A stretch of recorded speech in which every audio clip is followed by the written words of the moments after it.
사랑의 하나님 아버지, 이 시간 주님께 영광과 존귀와 감사를 드립니다. 우리의 예배를 받아 주시옵소서. 신령과 진정으로 예배 드리기를 원하오니 성령님께서 역사하여 주시옵고 우리의 모든 죄를 씻어 주시옵고 오직 하나님만 바라볼 수 있는 예배가 될 수 있도록 인도하여 주시옵소서. 세상 근심 걱정 다 내려놓게 하여 주시옵소서. 오직 주님의 위로와 주님의 은혜를 체험할 수 있는 예배가 될 수 있도록 성령님 강하게 역사하여 주시옵고 악한 것들은 다 떠나게 하여 주시옵소서. 말씀을 선포하기를 원합니다. 이 부족한 죄인의 입술을 중환하여 주시옵고 우리는 하나님의 말씀을 있는 그대로 받아들여 일주일 동안 승리의 믿음 생활을 할 수 있도록 인도하여 주시옵소서. 감사하며 예수님의 이름으로 기도드렸습니다. 아멘. 우리 하나님 말씀 보시겠습니다. 창세기 26장 26절에서 35절 말씀 함께 교독하도록 하겠습니다. 창세기 26장 26절에서 35절 말씀입니다. 제가 26절, 성도님들께서 27절 읽어주시면 됩니다. 아비멜렉이 그 친구 아훗삭과 군대 장관 비골과 더불어 그랄에서부터 이삭에게로 온지라.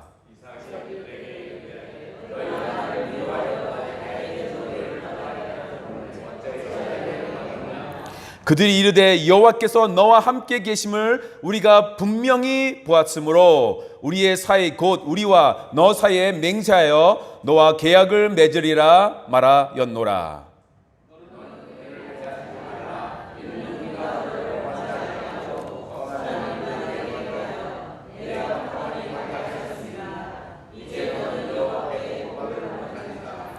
이삭이 그들을 위하여 잔치를 베풀매 그들이 먹고 마시고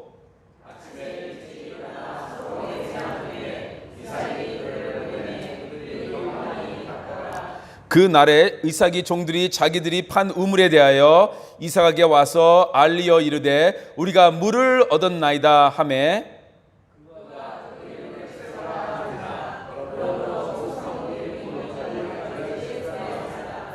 에서가 40세에 헷 족속 부에리의 딸 유딧과 헷 족속 엘론의 딸 바스맛을 아내로 맞이하였더니 아멘. 우리가 분명히 보았느니라 라는 설교 제목으로 오늘 창세기 26장을 마무리하도록 하겠습니다. 영어에 이런 표현이 있습니다. It's a jungle out there 이라는 표현이 있는데 세상이 정글 같다라는 뜻입니다. 정말 살아남기 힘든 세상에 우리는 살고 있는 것 같습니다. 독해지지 않으면 어떻게 해서든 남을 짓밟고 일어나지 않으면 자기가 짓밟히게 된다고 우리는 이렇게 생각하면서 아주 독하게 사는 사람들이 점점 많아지고 있습니다. 그래서 사람들은 남들에게 지지 않으려고 남들보다 좀 더 앞서가려고 남들보다 좀 더 가지려고 독하게 살아가고 있는 것을 볼 수가 있습니다. 세상이 정글 같다라는 뜻은 이 세상에서 살아남기 힘들다라는 뜻도 됩니다. 성공하기가 힘들고 양보하면 손해보고 살아남을 수가 없다라는 것입니다. 정글 같은 세상에서는 우리가 성경으로 배운 것하고는 정반대가 되는 그런 삶을 살아야 하는 것 같습니다. 그러나 이렇게 살아가는 것은 자기밖에 믿을 것이 없는 사람들의 이야기라는 것이죠. 그러나 자기 자신이 아닌 하나님을 믿는 사람들, 그런 그리스도인들은 이 세상 사람들과 사는 방식이 달라야 합니다. 우리가 그것을 이삭을 통해서 오늘 본문을 통해서 배울 수가 있는 것입니다. 우리가 계속 몇 주 동안 살펴보았죠. 이삭이 살던 땅에 흉년이 찾아와 이삭은 이집트로 내려가고 있었습니다. 세상적인 판단으로는 정말 좋은 결정이었습니다. 이집트는 살기가 좋은 땅이었거든요. 그러니까 기근이 있었기 때문에 그곳으로 가면 살아남을 수 있다 해서 이집트로 가고 있었던 것입니다. 그런데 하나님의 생각은 달랐습니다. 하나님께서 이삭에게 나타나 그곳으로 가지 말라라고 말씀을 하십니다. 이삭은 하나님의 말씀을 순종했습니다. 그래서 이집트로 가는 길을 머물고 그랄이라는 곳에 머물렀습니다. 그랬더니 하나님께서 놀라운 축복을 해 주셨습니다. 100배의 열매를 맺게 해줬다라고 성경은 기록하고 있습니다. 이 말씀은 인간의 능력으로 또 인간의 노력으로 얻을 수 없는 하나님만 하실 수 있는 열매를 얻었다라는 뜻입니다. 순종한 이삭을 하나님은 축복해 주셨습니다. 얼마나 좋습니까? 얼마나 아름다운 이야기입니까? 이렇게 이야기가 끝나야 하는데 그렇지 않다라는 것이죠. 축복을 받은 후부터 문제가 시작됩니다. 우물을 파면 물이 나오는 축복도 이삭은 받았습니다. 그 지역 사람들이 와서 빼앗아 가는 그런 문제가 생겼죠. 중동 지역에서 물이 없다는 것, 살아남을 수 없다는 것입니다. 그래서 강하고 강이 많은 곳, 또 강하고 가까운 곳, 그래서 살아가며 아니면 우물이 꼭 있어야 합니다. 그런데 우물 하나 파는 것은 쉬운 일이 아니었죠. 몇십 미터 파고 들어가야 하는데 물이 흐르는 곳을 찾는 것은 정말 힘든 것이었습니다. 우물을 파고도 헛수고할 때가 정말 많은 것입니다. 그래서 우물 하나 발견하면 성공한 것입니다. 우물 하나 있으면 10자식이 부럽지 않다라는 말도 있는 것입니다. 요즘으로 말하면 우물을 팠는데 물이 나온다. 그러면 대박이라는 것이죠. 우물 하나 가지고 있으면 우물 주변으로 마을이 생깁니다. 그리고 우물을 판 사람은 족장이 됩니다. 그러면 그 족장은 그 마을의 지도자가 되는 것입니다. 그러면 부자가 되는 것입니다. 요즘으로 말하면 대기업의 사장이 된다라는 뜻입니다. 그런데요, 거기서 태어나 거기서 자란 토박이들도 그 지역 지리를 잘 아는 사람들도 이 우물을 파는 것이 너무나 힘들었습니다. 우물을 가지지 못했습니다. 그런데 이민을 온 지 얼마 안 되는 이삭이 파기만 하면 물이 나오는 것입니다. 그럴 때마다 주변 사람이 와가지고 이건 우리 것이라고 하면서 빼앗아 갔죠. 그럼 이삭은 다른 데로 옮겨갔습니다. 거기서 또 땅을 팝니다. 우물을 팝니다. 물이 나옵니다. 또 주변 사람들이 와서 이것은 우리의 것이다 라고 고집을 합니다. 그럼 이삭은 또 다른 곳으로 옮겨갔습니다. 이삭이 자기가 판 우물을 지키기 위해서는 싸워야 했습니다. 전쟁을 해서 지키면 되는 것입니다. 그러나 이삭은 그냥 양보를 합니다. 그렇게 힘들게 판 우물을 양보하고 다른 곳으로 옮겨갔다라는 것입니다. 이런 이야기가 계속 우리가 지난주에 살펴봤죠. 참 이해하기 힘든 부분입니다. 그렇지만 이삭은 그렇게 행동을 했다고 성경은 말하고 있습니다. 우리가 여기서 배우는 것은 이삭은 주변 사람들이 자기네 것도 아니면서 문제 삼았지만 싸우지 않았다라는 것입니다. 힘이 없어서 안 싸운 것이 아닙니다. 아버지 아브라함 때부터 훈련을 잘 받은 수백 명의 군사를 가지고 있었습니다. 그러나 이삭은 그 힘을 쓰지 않았습니다. 힘이 있는데, 군사가 있는데 그 힘을 사용하지 않고 절제하는 것, 이것이 진짜 온유함입니다. 성경이 말하고 있는 온유함, 힘이 있는데 절제하는 것입니다. 예수님이 어디 힘이 없어서 로마 군병들에게 끌려가시고 채찍을 맞으시고 십자가에 죽음을 당하셨습니까? 아닙니다. 땅과 하늘의 권세가 있으셨지만 우리를 살리시기 위해서 스스로 그 십자가의 길을 가신 것입니다. 세상 사람들은 내가 힘이 없어서 당하는구나 라는 생각을 많이 한다고 합니다. 그렇게 생각하는 사람들은 언젠가 힘이 생기면 남에게 해를 끼칠 것이라는 뜻이기도 하죠. 지금 자기가 느끼고 있는 그 아픔을 나중에 힘이 생기면 다른 사람이 느끼게 해줄 것이다 라면서 살아가는 사람들이 많습니다. 하나님의 사람들은 그렇게 생각하면 안 됩니다. 힘을 가지고 있으면서도 그 힘을 포기하는 것이 하나님의 사람입니다. 이삭이 그렇게 했습니다. 하나님의 사람은 어떤 상황에서도 원망하고 불평하는 것이 아닙니다. 이민 와가지고 열심히 일을 하며 고생해서 우물을 팠는데 이웃 사람들이 와가지고 자기네 뜰 것이라고 빼앗아 갑니다. 얼마나 서러웠겠습니까?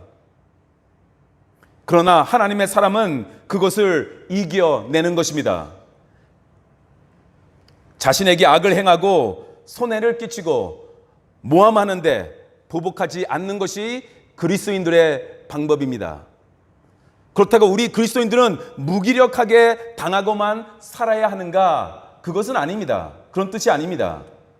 시편 31편 1절과 2절 말씀을 다 함께 읽겠는데요. 악을 행하는 자에게 우리에게 불편하게 하는 사람들 있죠. 그 사람들에게 불편하지 말라고 이렇게 말하고 있는 것을 볼 수가 있습니다. 시편 31편 1절과 2절 다 함께 읽겠습니다. 시작. 악을 행하는 자를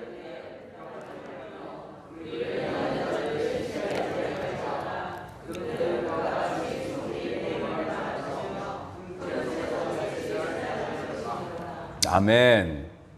주님께서 악을 행하는 자들을 주님의 때에 다스리겠다는 것이죠. 우리는 이것을 믿어야 합니다. 우리는 이것을 믿고 악을 선으로 갚으면서 선으로 우리는 이겨야 하는 것입니다.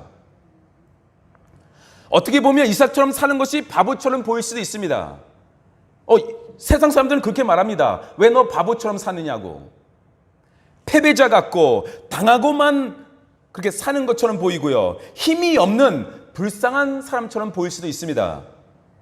이삭은 망할 것처럼 보였습니다. 그런데 그러지 않습니다. 우리가 지난주에 살펴봤지만 이삭이 부자가 되는데요. 그런데 세상 사람들처럼 독을 품고 앞뒤 가리지 않으면서 너 죽고 나 살자 하면서 살아가지고 부자가 된 것이 아니다라는 것입니다. 하나님이 축복해 주셔서 부자가 된 것입니다. 내가 너 죽고 나 살자 하는 식으로 일을 해서 돈을 벌면 남보다 2배, 3배 그 정도는 벌 수 있겠죠. 그런데 농사의 100배를 얻었다. 이거는 하나님만 하실 수 있는 것입니다. 이것은 인간이 한 것이 아니다라는 것이죠. 하나님의 기름 부음이 있었던 것입니다. 저도 여러분들의 사업터에 여러분이 하시는 일에 하나님의 기름 부음이 있기를 주의 이름으로 축원합니다. 세상 사람들은 남들과 싸워서 남들을 무시하고 짓밟으면서 남들에 대한 이상한 소문을 퍼뜨리면서 성공을 합니다. 그게 세상의 방법입니다. 이삭은 그렇게 하지 않았습니다. 인간적인 방법으로 싸우지 않았다라는 것입니다. 이삭은 하나님께 함께 하신다라는 믿음을 가졌기 때문에 우물을 빼앗겼지만 파면 또 나올 거야. 그런 생각을 했던 것 같습니다. 그래서 싸우지 않고 그냥 다른 곳으로 간 것입니다. 하나님만 붙잡고 있으면 돼라는 생각을 한 것입니다. 그러면 우물을 파면 또 나올 거야, 물이. 네, 그렇습니다. 다른 것은 빼앗겨도 하나님만 꽉 붙잡고 있으면 살아남게 된다는 것입니다. 미국 텍사스주에 이런 속담이 있습니다. It doesn't matter how much milk you spill, as long as you don't lose your cow. 우유를 아무리 많이 엎질러도 젖소만 잃어버리지 않으면 괜찮다. 그런 속담이 있어요. 그런데 대부분의 사람들은 엎질러진 우유에 집착을 하면서 거기에 온갖 신경을 쓰고 스트레스를 받으며 살 때가 많습니다. 젖소가 있다면 그 다음날 또 우유가 나오는 것 아니겠습니까? 근데 우리는 그렇게 생각하지 않습니다. 우리가 하나님을 붙잡고 있으면 우물을 파면 또 물이 나올 것이라는 것입니다. 하나님만 붙잡고 있으면 된다는 것입니다. 우물을 빼앗긴 것에 집착할 필요가 없다라는 것이죠. 우물은 하나님이 주시는 그 많은 선물 중에 하나일 뿐입니다. 하나님이 함께 하시면 우리는 도움을 계속 받게 된다는 것입니다. 길은 계속 열리게 되는 것입니다. 우물에 집착하는 것이 아니라 우물의 근원이신 하나님 아버지를 바라보기를 간절히 원합니다. 우물은 자기가 팠지만 물을 나오게 하시는 분은 누구이십니까? 하나님이시라는 것입니다. 그래서 이삭은 그것을 알았기 때문에 그냥 싸우지 않고 다른 곳으로 가서 또 우물을 판 것입니다. 그러면 또 물이 나왔다라는 것입니다. 여러분이 상처를 입고 손해를 보았고 그렇더라도 하나님은 우리와 함께 하신다는 사실만 믿으면 우리는 다시 힘을 얻을 수 있습니다. 하나님의 역사하심을 믿으시고 양보할 때는 양보하시기 바랍니다. 오늘 저희가 부른 찬양 나의 가는 길, 영어 제목은 God will make a way입니다. 하나님이 길을 만들 것이다 라는 뜻이죠. 길이 없는 곳에 길을 여신다라는 부분에 영어 부분이 있습니다. 영어로 부를 때는 길이 없는 곳에 길을 열어주신다. 우물이 안 나올 것 같은 곳에 하나님께서는 물이 나오게 하신다라는 것입니다. 길이 안 보인다고 걱정하지 마시기 바랍니다. 하나님에게는 길이 있습니다. 그리고 길이 없다라고 하도 길을 만들어 주실 분인 하나님이십니다. 오늘 본문 26절, 27절 한번 보실까요? 26절, 27절. 아비멜렉이 그 친구 아웃삭과 군대 장관 비골과 더불어 그랄에서부터 이삭에게로 온지라. 이삭이 그들에게 이르되 너희가 나를 미워하여 나에게 너희를 떠나게 하였거늘 어찌하여 내게 왔느냐. 그랄 지역의 왕 아비멜렉이 그의 부하들을 데리고 이삭을 방문합니다. 우리 지난주에 16절을 우리가 보았을 때 아비멜렉이 이삭이 너무 강해지는 것을 보아서 이삭을 그의 지역에서 나가라 그랬죠. 그게 아비멜렉입니다. 이삭을 쫓아낸 사람입니다.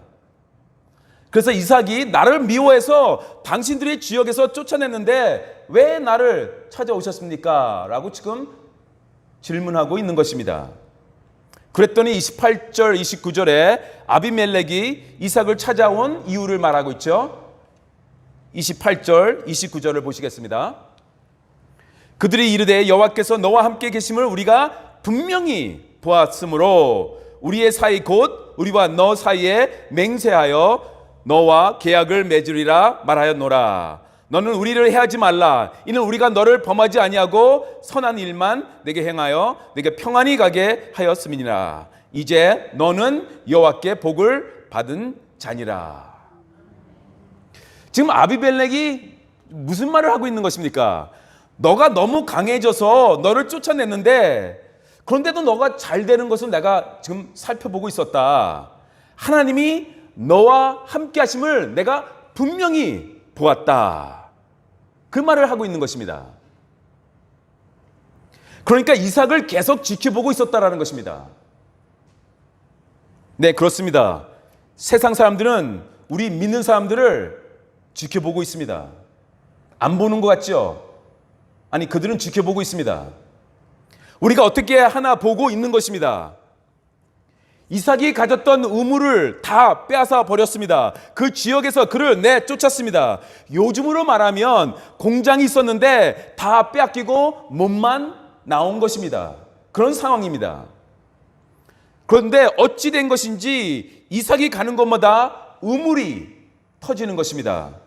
망해야 하는데 망하지 않고 계속 성공을 하는 것입니다. 이런 것을 본 아비멜렉은 도대체 저놈 어떤 놈이야? 그렇게 했을 것입니다. 어떻게 우리는 평생에 한 번 파기도 힘든 우물을 걔는 지금 계속 파고 있지? 그리고 힘이 있는데도 왜 우리와 싸우지 않지? 그런 질문을 했을 것입니다. 그래서 그는 결론을 내립니다. 아비멜렉이 어떤 결론을 내립니까? 오늘 설교의 제목이죠. 여호와께서 너와 함께 하심을 분명히 내가 보았다. 그 결론을 내리는 것입니다. 이런 축복이 여러분의 가정에, 여러분의 사업터에, 여러분의 자녀에, 우리 교회에 있기를 주님의 이름으로 축원합니다. 사람들이 우리의 삶을 보고 하나님이 당신과 함께 하심을 내가 분명히 보았다라는 고백이 나오기를 간절히 원합니다. 사람들이 우리 교회를 보고 하나님이 글로벌 교회와 함께 하심을 우리가 분명히 보았습니다 라는 고백이 나오기를 주님의 이름으로 축원합니다. 아비멜렉은 이삭을 하나님께서 도우시고 함께 하시고 축복해 주신 것을 보았다라는 것입니다. 그래서 이삭과 싸우는 것은 하나님과 싸우는 것이다 라는 생각을 했던 것 같습니다. 이삭과 원수를 하면 내가 하나님과 원수가 되는 것이다. 그러면 내가 망하겠구나. 그런 생각을 해서 이삭을 찾아온 것 같습니다. 그래서 계약을 맺으러 온 것입니다. 우리 이제 사이좋게 보내자. 그렇게 지금 말하고 있는 것이죠. 우리 이제 싸우지 말고 아무런 문제 없이 이렇게 보내자. 그래서 아비멜렉이 먼저 찾아온 것입니다. 이것은 이삭이 싸워서 아비멜렉에게 가서 따지고 고집 부려서 얻은 것이 아니다라는 것입니다. 이삭이 양보하고 포기함으로 얻은 것입니다. 하나님께서 이삭의 손을 들어주신 것입니다. 하나님께서 우리의 손을 들어주셔야지만 우리는 승리하는 것입니다. 아비멜렉이 그의 군대 장관까지 데리고 와서 우리 서로 공격하지 말자라고 한 것입니다.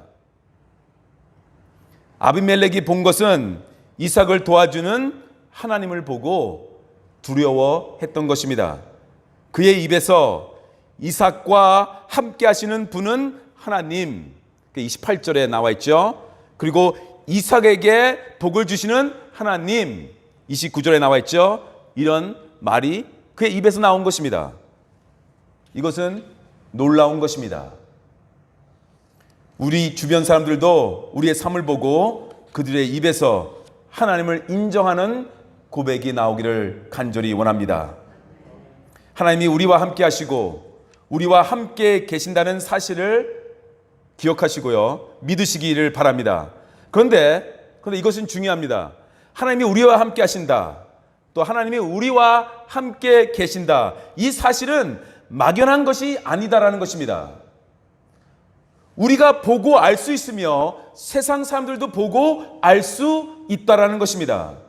하나님이 우리와 함께 하신다라는 것은 우리에게 있는 가장 큰 무기가 될 수 있습니다. 하나님이 대신 싸워 주시기 때문입니다. 우리가 나가서 싸우는 것이 아닙니다. 하나님이 싸워 주시는 것입니다. 하나님이 길을 열어 주시는 것입니다. 하나님이 해결해 주시는 것입니다. 출애굽기 14장 14절 말씀 함께 읽겠습니다. 시작.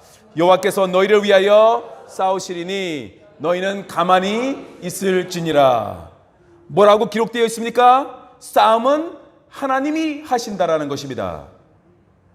우리가 싸우는 것은 아닙니다. 우리는 영적 싸움만 하는 것이지 어떤 사람하고 싸우는 것이 아닙니다. 양보하면 승리합니다. 예수님도 십자가의 죽음으로 승리하셨던 것입니다. 아비멜렉은 이삭을 도우시는 위대하신 하나님에 대한 두려움 때문에 이삭을 찾아와 평화 조약을 맺자고 지금 말하고 있는 것입니다. 그전 일은 미안하게 됐다 하면서 앞으로 그런 일이 더 이상 없을 것이다 하면서 이삭을 찾아온 것입니다. 아비멜렉 약한 사람이 아닙니다. 왕입니다. 근데 이삭을 찾아옵니다. 그런 일이 있게 되는 것입니다. 하나님이 역사하시면. 우리는 오늘 본문을 보면서 예수님을 믿는 사람이 우리가 가질 수 있는 복과 보람이 무엇인지를 발견하게 됩니다. 사람들은 자기에게 있는 힘을 가지고, 자기에게 있는 돈을 가지고 남을 압박하면서 성공을 하려고 합니다. 우리는 그렇게 성공하는 사람이 돼서는 안 됩니다. 그런 생각조차 하면 안 됩니다. 우리는 양보하고 성공하는 사람들입니다. 우리는 쫓겨나고 성공하는 사람들입니다. 우리는 매 맞고 성공하는 사람들입니다. 우리는 져주고 성공하는 사람들입니다. 우리는 죽으면서도 성공하는 사람들입니다. 우리는 그리스도인이기 때문입니다. 우리는 손해보고 또 밀리는 것 같아도 우리가 하나님의 방법으로 일을 한다면 반드시 승리하게 된다는 것입니다. 돈을 좀 더 벌겠다고, 힘을 좀 더 가져보겠다고 마귀의 방법으로 우리는 일을 해서는 안 된다는 것입니다. 지금 지는 것처럼 보여도, 손해 보는 것처럼 보여도 하나님의 방법으로 모든 일을 한다면 하나님께서 길을 열어주실 것을 우리는 믿습니다. 30절, 31절 함께 읽겠습니다. 시작. 이삭이 그들을 위하여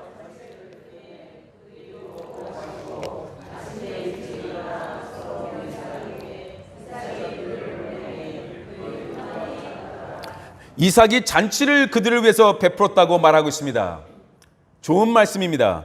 우리 그리스도인들은 세상 사람들을 원수로 하면 안 됩니다. 우리가 직장에서, 학교에서 하나님을 모르는 사람에게 사랑을 베풀고 또 친절하게 잘 해줘야 합니다. 이삭이 가지고 있는 이 온유한 리더십은 모든 사람을 즐겁게 했고 그들을 평안한 마음을 가지고 떠나게 했다라는 것입니다. 그 당시 정말 사납고 싸우기 좋아했던 블레셋 사람들의 강한 마음을 이삭의 친절함으로 녹인 것입니다. 얼마나 좋은 리더십입니까? 우리도 이런 선함, 리더십이 있기를 간절히 원합니다. 32절 읽어드리겠습니다. 32절 볼까요? 그날에 이삭의 종들이 자기들의 판 우물에 대하여 이삭에게 와서 알리어 이르되 우리가 물을 얻었나이다 하매. 또 기적이 일어났습니다. 물을 팠는데, 우물을 팠는데 또 물이 나왔어요. 놀라지 않습니까? 남들은 목숨을 걸고 파는 우물을 이삭이는 심심하면 파는 그런 우물이 됐습니다. 놀라운 하나님의 은혜입니다. 이것이 바로 하나님의 기름 부으심이라는 것입니다. 저는 여러분들이 사업을 할 때 하나님의 기름 부으심이 있기를 간절히 원합니다. 그런 축복이 있기를 원합니다. 아비멜렉이 이삭을 찾아온 것은 이삭이 제단을 쌓고 하나님의 이름을 부른 다음에 일어난 일이라는 것이죠. 예배를 드린 다음 이 모든 일이 일어났다는 것입니다. 우리도 예배가 회복이 되면 많은 문제들이 해결이 될 것입니다. 그래서 문제가 있으면 예배의 자리로 나오시기 바랍니다. 소망을 이루고 싶으면 예배의 자리로 나오시기 바랍니다. 하나님은 이삭과 함께 계셨습니다. 이삭의 예배를 받아 주셨습니다. 아비멜렉과의 갈등도 해결이 되고 우물을 팠는데 물이 또 나오고 참 놀라운 이야기입니다. 충분히 망할 수도 있었던 이삭, 그러나 하나님을 믿고 양보하고 친절함으로 모든 일을 하고 하나님께 예배를 드리고 나니 아비멜렉이라는 왕과 평화 조약도 맺고 이제는 모든 것이 잘 되는 쪽으로 자리가 잡혀가고 있었습니다. 그런데 갑자기 아들 한 명이 이삭과 그의 아내 리브가의 마음에 근심이 되었다라고 성경은 말하고 있습니다. 34절과 35절의 내용인데요. 갑자기 에서가 이방인 여자와 결혼을 해서 부모에게 근심거리였다고 말하고 있는 것을 볼 수 있습니다. 에서는 부모의 신앙을 따르지 않고 자기가 원하는 대로 살았다는 것을 지금 여기서 말해주고 있는 것입니다. 그렇게 힘든 일을 경험했음에도 이삭은 마음의 근심을 가지지 않았습니다. 그런 구절이 하나도 없어요. 우물을 파고도 빼앗겼는데도 마음에 근심이 있었다, 그런 말이 없습니다. 그런데 아들 에서의 결혼이 이삭에게 근심이 되었다고 오늘 본문이 말하고 있습니다. 여기서 우리가 배우는 것이 무엇입니까? 자녀들이 선택하는 것들, 부모가 부모의 마음대로 되는 것은 하나도 없다라는 것입니다. 예, 자녀들은 우리의 마음을 따르지 않습니다. 우리 부모들은 그저 자녀들을 위해서 두 손 모아 기도하며 계속 끝까지 사랑으로 대하며 하나님께 맡기는 것 외에는 할 수 있는 것이 하나도 없습니다. 그냥 기도하시기 바랍니다. 눈물로 기도하세요. 그리고 끝까지 자녀들은 사랑해 주시기 바랍니다. 어떤 일을 해도 끝까지 사랑해야 합니다. 그리고 하나님께 우리의 자녀를 맡겨야 합니다. 그거 외에는 없습니다. 오늘 우리는 이삭의 양보가 하나님의 역사심을 불러왔고 세상 사람들이 하나님께서 이삭과 함께 하고 있음을 분명히 보았다라는 고백을 하게 만들었습니다. 이런 축복이 우리에게도 있을 것입니다. 주변 사람들이 우리의 삶을 보고 우리의 교회를 보고 우리가 하는 것을 보면서 하나님을 인정하는 역사가 있기를 간절히 원합니다. 하나님을 안 믿는 사람들이 나를 보면서 하나님이 분명히 너와 함께 하시는구나, 그런 말을 들을 수 있는 우리가 될 수 있도록, 우리 교회가 될 수 있도록 주님의 이름으로 축원합니다. 기도드리겠습니다. 주신 하나님 다시 한번 감사를 드립니다. 오늘 우리에게 또 귀한 말씀을 주시니 감사합니다. 이삭처럼 양보하며 친절하게 행할 수 있도록 인도하여 주시옵소서. 악하게 사는 것이 아니라 하나님이 함께 하신다, 그런 믿음을 가지고 양보하며 살 때 하나님께서는 길을 열어주실 줄 믿습니다. 우리가 옮겨가서 양보해서 땅을 파면 물이 나올 줄 믿습니다. 또 양보하고 다른 데 가서 땅을 파면 또 물이 나올 줄 믿습니다. 함께하여 주시옵소서. 감사하며 예수님의 이름으로 기도드렸습니다. 아멘.